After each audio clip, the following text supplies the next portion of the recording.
to say sovereign, right? Because Na'Vi did fight back again on Dust 2. There were counter punches, but every time Spirit shut the door.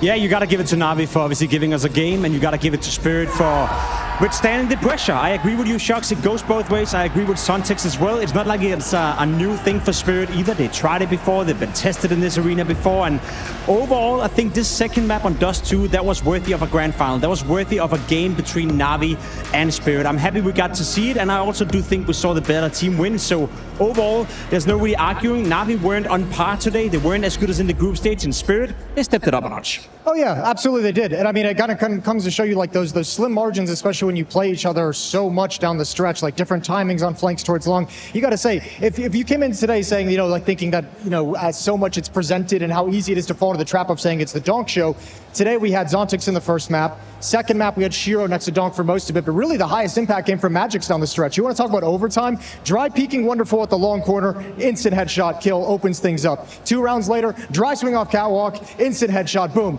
There we go. Rounds over. That's overtime, and that's Magix who's delivering those rounds for you. Donk can get some great kills after that, but Magix made everything possible. I think that's a great call. A couple of nightmares also for Wonderful there as well. And I think what's also interesting to see is that we talked a lot about kind of Blade Alexi, but Hallie and Chopper, and at the right time, going for the aggressive CT move, something the other side did not do. And I think that is something that they will repent, because almost every time they got what they wanted. Well, let's talk about that in the deeper context, because Hugo pointed it out right when that round was coming in, was that they'd been priming the B splits. Yep. They'd been hitting them with B splits early in regulation, wrecking them, and even a 3-man stack at the B bomb site for Navi's defense and anticipation. And it was a perfectly called round to just fake it up, switch it up, get into CT spawn, and open everything up for you. That's a beautifully crafted strategic